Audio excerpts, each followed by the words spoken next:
আজকে একটা গুরুত্বপূর্ণ বক্তব্য সামনে এসেছে, সেটা হচ্ছে নির্বাচনকে বিতর্কিত এবং বাধাগ্রস্ত করতে একটি রাজনৈতিক দল উঠে পড়ে লেগেছে।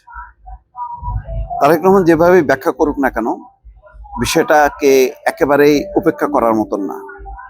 এবং কিছু কিছু এই যে প্রবণতা, হঠাৎ করে ফেসবুক পোস্ট নিয়ে যে বক্তব্যটা সামনে আসলো, তারপরে বিভিন্ন জায়গায় এখনো চাঁদাবাজ, দুর্নীতিবাজ বলে যে ধরনের হুঙ্কার দেওয়া হচ্ছে, হঠাৎ হঠাৎ করে মিছিল নামছে, যেখানে নির্বাচন আচরণবিধি সম্পূর্ণ পরিপন্থী, যে নির্বাচনী প্রচার প্রচারণার বাইরে অন্য কোনো সভা সমাবেশ হবে না, কিন্তু কেউ মানছে না। তারপরে শেরপুরে একটা মৃত্যুকে কেন্দ্র করে, নিহত হওয়ার কেন্দ্র করে 300-400 লোককে মানে মামলার আসামি করা, সেই নির্বাচনী এলাকার একেবারে কর্মীদের মাঠশূন্য করা। তাও ভাগ্য ভালো যে 40 জন অন্তত আগাম জামিন নিতে পারছে। প্রার্থীর কি অবস্থা হবে? প্রার্থী পারছে কিনা জানি না। নানাভাবে নানা ইস্যু তোলা হচ্ছে, হঠাৎ করে খাম্বা তারেক নাম করে মাঠে নামছে। এইগুলি কি নির্বাচনমুখী কোনো তৎপরতা? নির্বাচনে বাদ প্রতিবাদ হবে, কিন্তু সেখানে দেখা যাচ্ছে যে এমন কিছু ইস্যু আনা হচ্ছে, যারা পালিয়ে আছে তাদের মুখে নীতি কথা মানায় না, তারপরে এরা দুর্নীতি করছে, এরা দেশের বাইরে ছিল, এই সমস্ত কথাবার্তাগুলো বলা হচ্ছে। তো এগুলি যেটা হচ্ছে যে বিগত 15 বছরে নানান রাজনৈতিক দল নানাভাবে টিকেছিল। যেমন জামাত টিকেছিল, কিছু অংশ প্রকাশ্যে ছিল, বাকি অংশ কিন্তু তারা নানাভাবে মিশেছিল। এটা আত্মরক্ষার কৌশল। এখন সেটা নিয়েও বিতর্ক হচ্ছে। সেটা নিয়ে হঠাৎ করে তারা সামনে এসে কে ছাত্রলীগ ছিল, কে শিবির ছিল, সেটাও বোঝা যাচ্ছে না।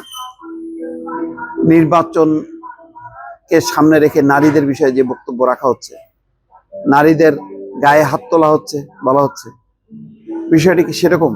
সেরকম কিন্তু না, কিন্তু এমন ভাবে ফোপায় ফাঁপা বলা হচ্ছে, সেটা একটা রীতিমতো যে কোনো সময় সংঘাত বাঁধার কিন্তু একটা উপক্রম। আবার দেখেন, হঠাৎ করে একটা মামলা হয়ে গেল, রিট করা হলো যে প্রার্থীর বৈধতা নিয়ে।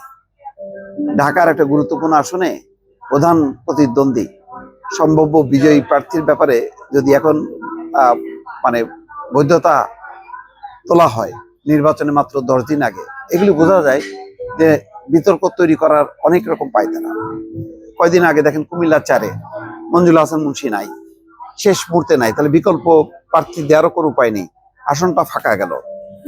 এখানে ফাঁকা যাওয়াতে কি হলো, অন্য একটা পক্ষ লাভবান হলো। তো এখন যদি ঢাকা 7 বা 11 সম্ভবত, সেখানেও যদি একই পরিস্থিতি হয়, তাহলে কি হবে? একটা পক্ষকে দুর্বল করা হবে, অন্য পক্ষকে উৎসাহিত করা হবে। তো আসলে সেরকম বিষয় চলছে কিনা, যেমন আজকে জুলকার নাইন ছায়ের একটা কথা বলেছে যে ঝুলন্ত পার্লামেন্ট করা হচ্ছে, অর্থাৎ তুমি জিততে পারো, যদি যেতেও কিন্তু তোমাকে আমার উপর নির্ভরশীল হইতে হবে।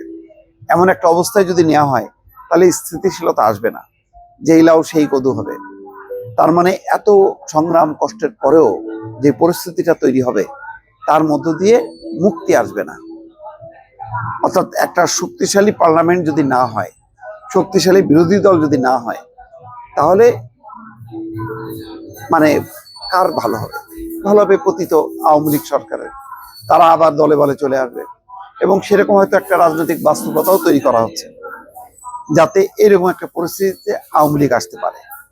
সব মিলায় অনেকে বলছেন, তারিখ বলছেন, আমি তারিখটা বলতে চাই না, যে অমুক তারিখের মধ্যে কিছু একটা ঘটবে। কি ঘটবে? কেন ঘটবে? কেন 10 দিন আগেও নির্বাচনের একটা উৎসব মুখর পরিবেশের বদলে একটা রেষারেষির পরিবেশ, বিরোধপূর্ণ পরিবেশ কেন হচ্ছে? এটা একটা প্রশ্ন, দর্শক।